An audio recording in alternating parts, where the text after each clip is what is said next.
വിദ്യാഭ്യാസം ഒന്നുമില്ല, നാലും തടി ഇളകാതെ 10 പൈസ കിട്ടാൻ എന്താ? അങ്ങനെയാണ് ഈ റിയൽ എസ്റ്റേറ്റ് മേഖലയിലൊക്കെ വ്യാപകമായ ആളുകൾ എത്തിയത്. അവർക്ക് നാവുണ്ടായാൽ മതി. അതൊരു പാടില്ലാത്ത ജോലി എന്നൊക്കെ പറയല്ല ഞാൻ, നമ്മളെ കേരളീയയുടെ മൊത്തം സ്വഭാവം പറയാം. അതുകൊണ്ട് തന്നെ മെയ്യ് അനങ്ങേണ്ട പണിയെടുക്കാൻ വേണ്ടി 33 ലക്ഷം അന്യ സംസ്ഥാന അല്ലെങ്കിൽ അതിഥി സംസ്ഥാന തൊഴിലാളികളെയാണ് നമ്മളിപ്പോൾ ഇറക്കിയത്. നിങ്ങൾ ആലോചിച്ചു, അവരാ രാവിലെ വാർപ്പിന്റെ പണിക്ക് പോണത്, കല്ലെടുത്താൻ പോണത്, തടി ഇളകേണ്ട എല്ലാ പണിക്കും അവര്. നമ്മൾ മലയാളികളോ, നമ്മളിങ്ങനെ കുറുക്കോയ്ക്ക് എന്തെങ്കിലും കിട്ടുമെന്ന് ഇങ്ങനെ ആലോചിച്ച് ഇങ്ങനെ കുത്തിരിക്കാണ്, തൊള്ളിട്ട് ഇങ്ങനെ ഇരിക്കുക നമ്മൾ. ഇതുകൊണ്ട് തന്നെ ഇന്ത്യ രാജ്യത്ത് ജീവിതശൈലി രോഗങ്ങളാകുന്ന ഷുഗറും പ്രഷറും കൊളസ്ട്രോളും ഏറ്റവും കൂടുതൽ അലട്ടുന്ന ഒരു സംസ്ഥാനം നമ്മളെ കേരളമാണ്.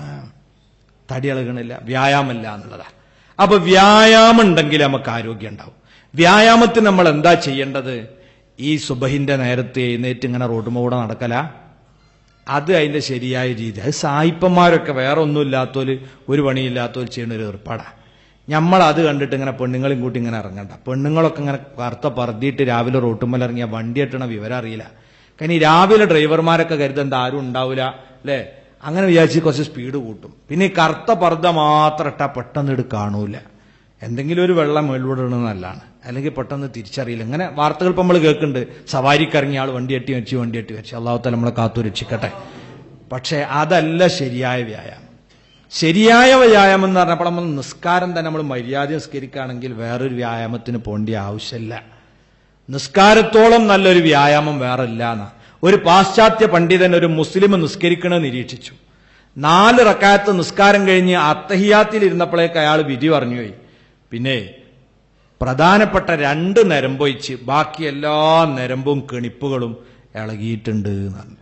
അപ്പോൾ അയാൾ അസ്സലാമു അലൈക്കും വറഹ്മത്തുള്ളാഹി, അസ്സലാമു അലൈക്കും, അല്ല അതും ഇളകിയായിരുന്നു, ഇനി ബാക്കിയൊന്നുമില്ല.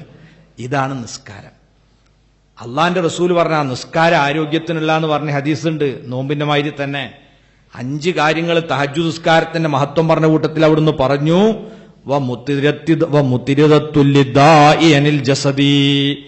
ശരീരത്തിന്റെ രോഗങ്ങളെ അകറ്റുന്ന മരുന്നാണ് തഹജ്ജുദ് നിസ്കാരം. അതെങ്ങനെയാണ്? ഒന്ന് തന്നെ ഈ കെണിപ്പ് ചിലപ്പോൾ രോഗം എന്ന് പറഞ്ഞാൽ അധികാളം രോഗം എന്താ?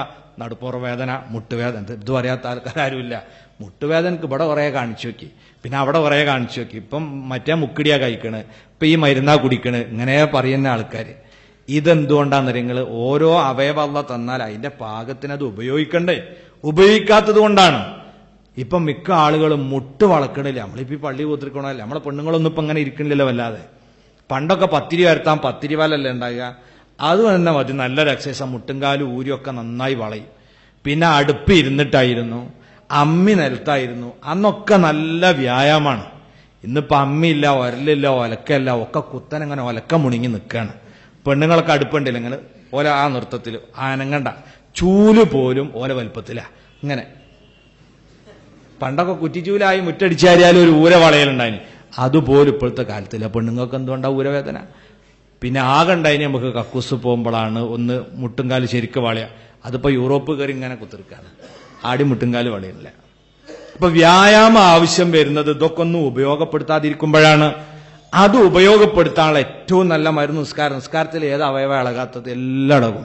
അതിനു പുറമെ ആന്തരിക അവയവങ്ങൾക്ക് നല്ല ശക്തി പകരുന്ന ഇബാദത്താണ് നിസ്കാരം.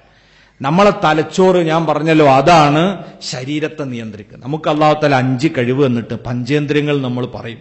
കണ്ടറിവ്, കേട്ടറിവ്, തൊട്ടറിവ്, രുചിച്ചറിവ്, മണത്തറിവ്. ഇതാണ് നമ്മളെ ശേഷി. ഈ 5 കഴിവുകൾ ഇതിനെ മുഴുവനും നിയന്ത്രിക്കുന്നത് തലച്ചോറാ. തലച്ചോറിന് ആവശ്യത്തിന് രക്തം കിട്ടണം, അപ്പോഴാണ് ഇതിനൊക്കെ ശക്തി ഉണ്ടാകുക. ആ രക്തപ്പം ഇവിടുന്ന് ഇങ്ങനെ അടിച്ച് കയറ്റാണ്, ഹൃദയത്തിൽ നിന്ന് ഇങ്ങനെ മേലോട്ട് തള്ളി കയറ്റാണ്. ഇതിപ്പം നമ്മൾ മോട്ടർ വെച്ചായിരിയാണ് കിണറിൽ, അവിടുന്ന് പൊരന്റെ മുകൾക്ക് ഇങ്ങനെ തള്ളുകയാണിത്. കുറെ ആകുമ്പോൾ ഇതിനൊക്കെ ക്ഷീണം ഉണ്ടാവുമല്ലോ. അപ്പം വയസ്സാകുന്ന സമയത്ത് ആവശ്യത്തിന് രക്തം തലച്ചോറ്റിലേക്ക് വരാത്തോണ്ടാണ് ഈ ചലനത്തെ നിയന്ത്രിക്കുന്ന അവിടെ ഒന്നും ശരിക്കും ഇന്ധനം കിട്ടണില്ല. അതിന് നിയന്ത്രണം പോയിട്ട് ആ വയസ്സന്മാരൊക്കെ സംഭാവന വരുമ്പോൾ ഇങ്ങനെ ആകില്ല കൈ. നിങ്ങൾ വിചാരിക്കുമ്പോൾ മൂപ്പരെ പിസ്ക് കണ്ടോന്ന്. പിസ്കല്ല, ഇത് കൺട്രോൾ ചെയ്യണേ ആ കണക്ഷൻ പോയതാ. അതുകൊണ്ടാണ് ഈ കൈ വറക്കണത്. കാല് നമ്മൾ വിചാരിച്ചമാതിരി എടുത്തേക്കാൻ കഴിയില്ല. സൂചി ഒന്ന് നൂലോത്ത ഇങ്ങനത്തെ പോവാ, ഇങ്ങനെ പോവാ അല്ലേ? എന്തുകൊണ്ടാ? ഇവിടുത്തെ നിയന്ത്രണം പോയതാ. അപ്പൊ തലച്ചോറ്റിലേക്ക് നന്നായി ആവശ്യത്തിന് രക്തം കിട്ടിയാൽ കാഴ്ച നിലനിൽക്കും, കേൾവി നിലനിൽക്കും, നമ്മളെ ശക്തി നിലനിൽക്കും, ഒക്കെ നിലനിൽക്കും. അതിനേറ്റവും നല്ല ഒരു വ്യായാമ മുറയാണ് നിസ്കാരം. ഇപ്പൊ റുക്കൂയിലേക്ക് നമ്മൾ വന്നാൽ തന്നെ എന്താ സംഭവിക്കുന്നത്? നമ്മളെ ഹൃദയവും മസ്തിഷ്കവും ഒരേ വിധാനത്തിലാണ്. ഈ തോട്ടിലൂടെ വെള്ളം പോണമായിരിക്കും. ഹൃദയത്തിൽ നിന്ന് എളുപ്പത്തിലെടുക്ക് ചോര വരും, തലച്ചോറ്റിൽക്ക് ആവശ്യമുള്ള രക്തം വരും. ഇനി സുജൂദിൽക്കാട് പോയാലോ, മേലെ സ്ഥാപിച്ച വാട്ടർ ടാങ്കും താഴെ ഫിറ്റ് ചെയ്ത വാട്ടർ ടാപ്പും പോലെയാണ് തലയും ഹൃദയം വരിക. ഹൃദയം മേലെ, തല അടിയിൽ. അപ്പൊ ഹൃദയത്തിൽ നിന്ന് ഇങ്ങനെ ചോര കുത്തി ഒഴുകുകയാണ് അങ്ങോട്ട് തലച്ചോറ്റിലേക്ക്. നല്ല ഓർമ്മശക്തി, ബുദ്ധിശക്തി, കായിക ശക്തി ഇതൊക്കെ കിട്ടും. അതിനെന്തു വേണം? കുറച്ച് സമയം അടങ്ങി താമസിച്ച് സുജൂദും റുക്കുവൊക്കെ ചെയ്യണം. ഫർളുസ്കാരത്തിന് വരുമ്പോ ഇമാമിന് ഇവിടെ വേറെ നിർദ്ദേശം ഇമാമിങ്ങൾ കൊടുത്തിട്ടുണ്ട്. എന്താ? 3 സുബ്ഹാന റബ്ബിയൽ അളീമീൻ സുബ്ഹാന റബ്ബിയൽ അഅ്ലാ ബിഹംദിയെ ചെല്ലാൻ പാടുള്ള സുജൂദുൽ റുക്കുൽ. അതിന്റെ അപ്പുറം നീട്ടിയാൽ പ്രശ്ന. കാരണം പിന്നിലുള്ള ആളുകളെ പരിഗണിക്കണമല്ലോ. ചില ആൾക്കാർ ആ 3 തന്നെ പിടിച്ചിക്കാൻ കഴിയാത്തവരുണ്ട്. അത്തയ്യാത്തിലൊക്കെ കൂടകണി വെച്ച മാതിരിയാ പലരും ഇരിക്കണം. അതൊക്കെ അവിടെ നീട്ടിയാലുണ്ടല്ലോ വിവരായിട്ടറിയും. അപ്പം ഇമാമിനൊരു നിർദ്ദേശമുണ്ട്, നിങ്ങൾ ഈ അത്യാവശ്യമുള്ള ഭാഗം മാത്രമേ എടുക്കാൻ പാടുള്ളൂ. അപ്പൊ ഈ നീട്ടലെന്താ നിങ്ങൾ നീട്ടാത്ത ചോദിച്ചാൽ മറുപടി അപ്പം പറഞ്ഞത്, അത് ചെയ്യേണ്ടത് നമ്മൾ ഒറ്റക്ക് നിസ്കരിക്കുമ്പോഴാണ്. സ്വന്തമായിട്ട് നിസ്കരിക്കുന്ന സുന്നത്ത് നിസ്കാരത്തിൽ, പ്രത്യേകിച്ച് തഹജ്ജുദ് നിസ്കാരത്തിൽ ചൊല്ലാനുള്ളൊക്കെ അത് ചെല്ലന്നെ. സുബ്ഹാന റബ്ബിയൽ അളീമി വബിഹംദി റുക്കൂൽ ഒരു 11 വട്ടം ചൊല്ലൽ സുന്നത്തുണ്ടല്ലോ, അത് ചൊല്ലുക. അതിന്റെ പുറമെ അല്ലാഹുമ്മ ലക റകഅതു വബിക ആമൻതു ഖശഅ ലക സമഈ വബസരി വമുഖി വഅളമി വമസ്തഖല്ലത ബിഹി ഖദമി. ഇതൊക്കെ ഹദീസിൽ വന്ന ദുആയാണ് റുക്കൂൽ ചൊല്ലാൻ. അതൊക്കെ ചൊല്ലുക. ഇത്തിദാലിൽ സാധാരണ ചൊല്ലുന്നതിന്റെ പുറമെ അഹ്ലസ് സനാഇ വൽ മജ്ദി അഹഖു മാ ഖാലൽ അബ്ദു കുല്ലുനാ ലക അബീദ് ലാ മാനിയ ലിമാ അത്തൈത വലാ മുഅ്തി ലിമാ മനഅത വലാ റദ്ദ ലിമാ ഖളൈത വലാ മുബദ്ദില ലിമാ ഹക്കംത വലാ യൻഫൗദൽ ജദ്ദി മിൻകൽ ജദ്ദ്. അത് ഇത്തിദാലിൽ സുന്നത്ത.